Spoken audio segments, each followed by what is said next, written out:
Let's roll!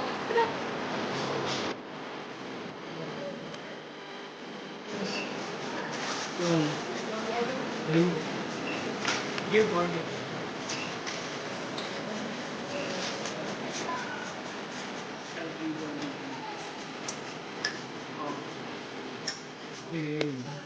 Ito yung maliit.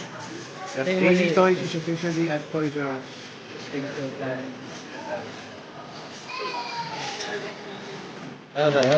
Toys R Us. Alright, so Toys R Us again. Yan. So part 3 na tayo. And na-9 lang ulit nakabili. Dahil medyo malayo eh. Okay, so we're going for the gold Voltus 5 again. Rare, this is part 3 for the search for the gold. So let's go ahead, open it up. And mystery pack. Wow, ayaw niya magpabukas. Okay, game, let's go open it up. And we got another blue. Sakit. May blue ulit. It's the same blue. Oh, parang gusto ko ulit bumili. Gusto ko ulit bumili. It's the same blue that I got already. See? It's the same blue that I already have. Should I buy another one? Should I buy another one? Yeah, I have a spare one. I'm gonna come back. I'm gonna buy another one.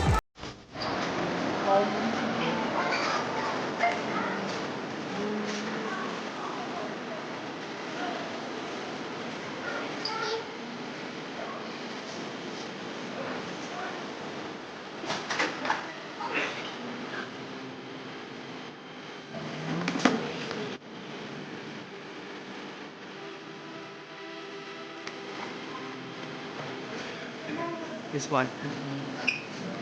Oh, bang. Part 3. Oh, bakit? Hirap. Okay, game. So, another one. We got another one.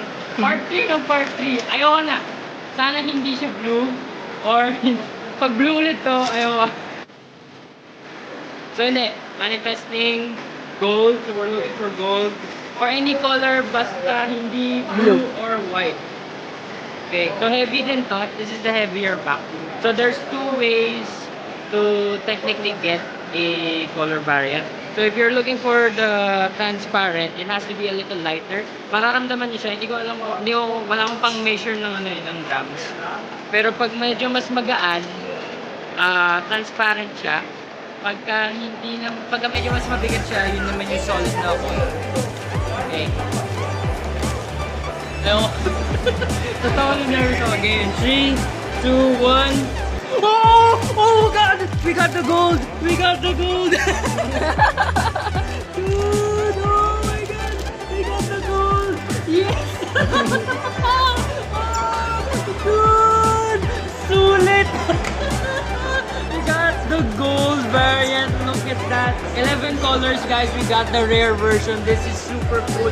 Oh, my hands are shaking. This is super cool. Astig. Ang ganda! Alright, guys, again, if you're collecting Voltus 5 Legacy, make sure to check out all the color variants. If mas magaan yung box, it's the transparent. If it's a heavier pack, you're looking at the solid color. But again, your solid color gives you a chance to get the gold variant. This is super cool. Again, guys, thank you so much for watching.